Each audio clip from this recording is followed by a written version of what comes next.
Je voudrais prendre un moment pour vous remercier car je n'aurais jamais pu espérer autant de soutien pour mes modestes vidéos. C'est un honneur de faire partie de votre parcours spirituel et de vous guider autant que possible. Merci pour vos commentaires chaleureux et votre soutien. Le jugement n'apporte aucun changement véritable. Sans changement, nous perdons notre étincelle d'individualité et d'unicité dans le monde. Nous sommes généralement tellement occupés à imaginer notre version du succès, à planifier notre conquête de l'ordre naturel des choses, que nous ne remarquons souvent pas les nombreuses merveilles et les cadeaux de la vie elle-même qui surviennent sans être sollicités, de manière inattendue et souvent en apparence comme un échec ou un désastre de quelque sorte. Beaucoup des mots que nous utilisons contiennent un jugement ou l'impliquent. Cela peut rendre difficile la communication de manière non judicieuse. Même en faisant une déclaration sans jugement implicite, les mots même peuvent souvent être interprétés de manière judicieuse par l'auditeur. Un problème fondamental d'une société de consommation pleine de jugement est le suivant. Juger une personne, c'est la mesurer. Cet acte de mesure transforme littéralement une autre personne en une marchandise par votre jugement dans un contexte de consommation. Nous sommes des animaux sociaux. Nous voulons tous nous intégrer et être acceptés. Nous nous préoccupons profondément de l'opinion des autres à notre sujet et nous nous inquiétons de la manière dont nous sommes perçus. Se débarrasser complètement du désir de s'intégrer ou de rechercher l'approbation des autres est irréaliste. Dans une certaine mesure, cela restera toujours. Mais nous devons veiller à ne pas accorder trop d'importance à ce que pensent les autres. Comme nous le rappelle Bob Marley, on ne peut pas plaire à tout le monde tout le temps. Penser trop au jugement des autres nous enferme dans la vie de quelqu'un d'autre, pas la nôtre. Quand il pleut, l'eau peut s'accumuler et transformer les rues en rivières, mais nous ne jugeons pas l'eau sur l'endroit où elle va. Nous n'attribuons pas d'intention positive ou négative au cours d'eau en fonction de son impact sur nous. Nous comprenons qu'une rivière n'a pas le contrôle de là où elle va. Elle va où elle doit et ne fait que ce que font les rivières. Les gens sont comme ça aussi, guidés et dirigés par les conditions dans lesquelles ils se trouvent sans aucun choix de leur part. Tout comme les intempéries inconfortables, ils peuvent nous affecter négativement et nous causer de la douleur, mais ce ne sont que des personnes se comportant comme le font les personnes. Croire que l'un d'entre nous est finalement responsable des choses perçues comme bonnes ou mauvaises à notre sujet est une illusion. Si vous en êtes arrivé à un point où vous aimez la personne que vous êtes, au lieu de ressentir un sentiment de supériorité, vous devriez ressentir une abondance de gratitude que toutes les choses complètement hors de votre contrôle vous ont conduit à ressentir de cette façon. L'inverse est également vrai. Détester quelqu'un à cause de qui il est revient à détester le soleil de vous avoir donné un coup de soleil. C'est juste absurde. Ce n'est pas de leur faute si les conditions de leur vie ne leur ont pas procuré la même capacité ou les mêmes expériences nécessaires pour développer les qualités que vous appréciez. Si vous devez ressentir quelque chose, ressentez de l'empathie. La folie, c'est de détester l'aveugle pour ce qu'il ne peut pas voir.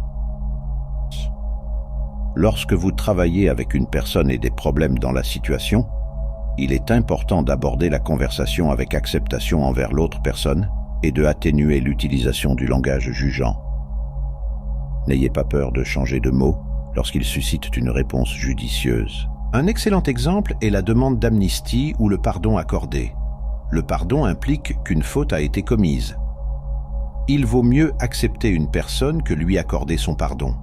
De même, dire que l'on est désolé implique que l'on a fait quelque chose de mal. Il est tout à fait acceptable de s'excuser une fois, mais ne vous excusez jamais trop ou n'utilisez pas trop le mot « désolé ».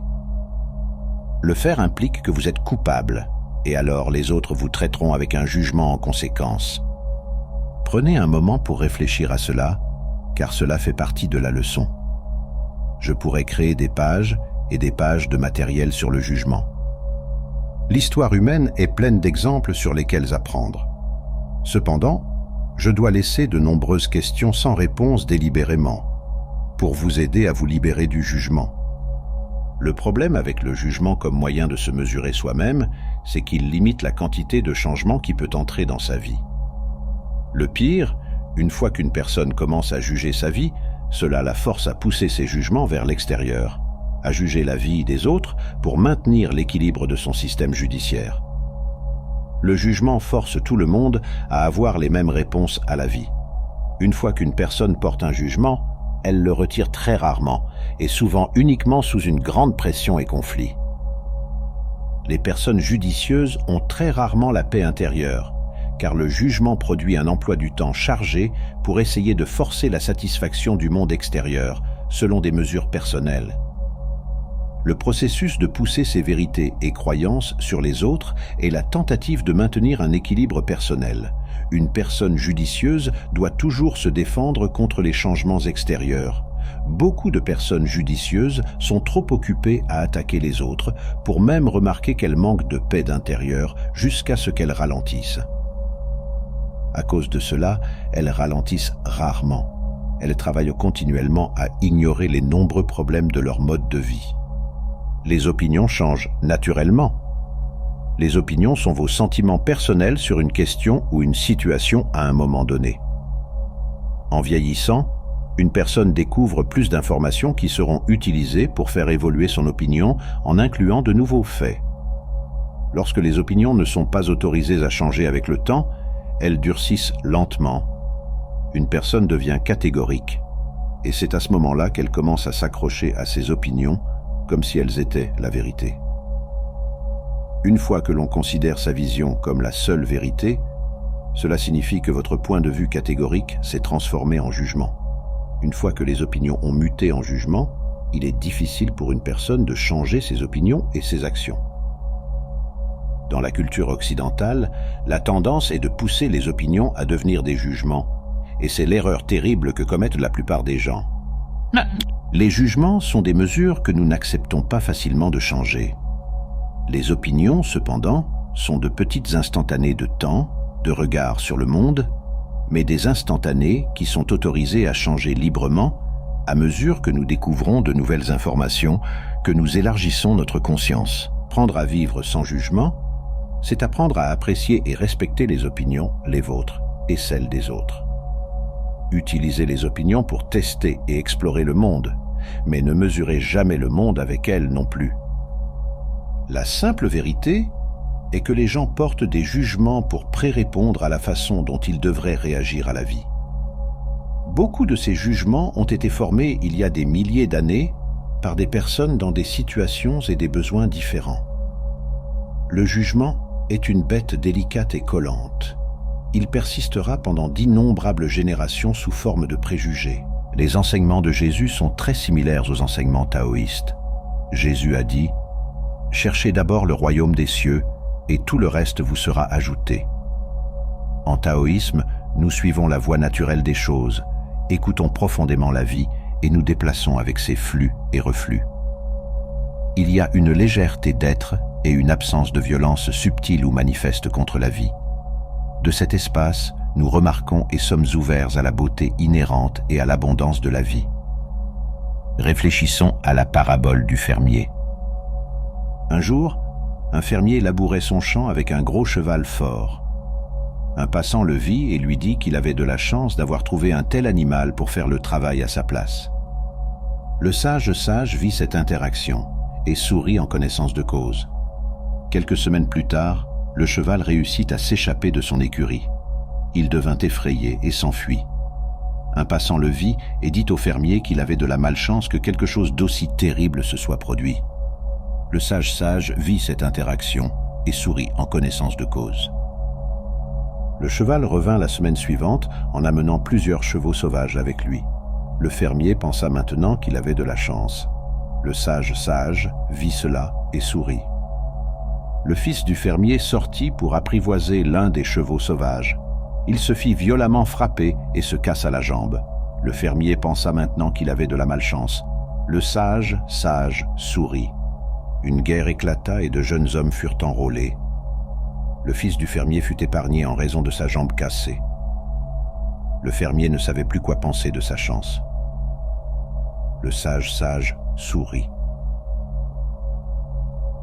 Beaucoup d'enseignements décrivent cette facilité naturelle de l'être comme un objectif à atteindre grâce à notre pratique spirituelle fervente et ardue.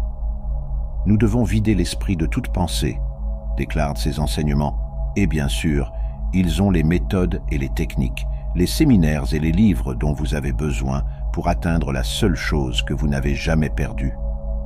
Mais réfléchissez à cette aisance d'être en termes de votre vie quotidienne. Ne la reconnaissons-nous pas clairement lorsque nous nous allongeons après une journée de dur labeur? N'est-elle pas présente dans l'obscurité laiteuse qui précède le sommeil? Nous reconnaissons cette paix profonde et cette aisance naturelle de l'être assez souvent. Assis dans un café, en lisant un roman, se promener dans un parc, en voyant un être cher, et ainsi de suite. Nous connaissons tous très bien cette paix profonde et cette aisance naturelle de l'être. Le but ultime du taoïste est de se libérer de l'artificialité conventionnelle propre au monde des hommes. En revanche, le sage confucéen s'efforcera constamment de rejoindre le plus naturellement possible la spontanéité du ciel afin d'atteindre le plus haut degré de moralité en se livrant à un examen minutieux de son fort intérieur, notion de Shendu. Dans les deux cas, l'objectif n'est nullement d'échapper au déterminisme de la nature. La liberté ne se définit pas comme une autonomisation par rapport à la nature, mais plutôt comme une fusion avec elle. Il est important de noter que la notion de liberté, telle qu'élaborée en Occident, n'a aucun équivalent dans la pensée traditionnelle chinoise. Dans la langue chinoise moderne, le mot « liberté », signifiant littéralement « de soi-même », a une histoire très récente et l'idée de spontanéité désignée par ce même terme, dont le sens est également celui de nature, prime. En Chine, où la spéculation théologique était absente, le concept de liberté et celui de volonté qui lui est connexe n'ont pas acquis le sens et la prégnance qu'ils ont eus dans la pensée occidentale. Au sein de la tradition chinoise, l'accès à la sagesse passe par une conformité au rythme universel de la nature. Pour l'adepte taoïste, cette quête d'harmonie est inséparable d'une discipline visant à purifier l'esprit en le débarrassant de toutes les scories déposées par la connaissance ordinaire. Cette démarche comporte une ascèse dont le but est de neutraliser la connaissance discursive au profit d'une approche purement intuitive et non analytique, permettant d'atteindre une autre dimension de la réalité.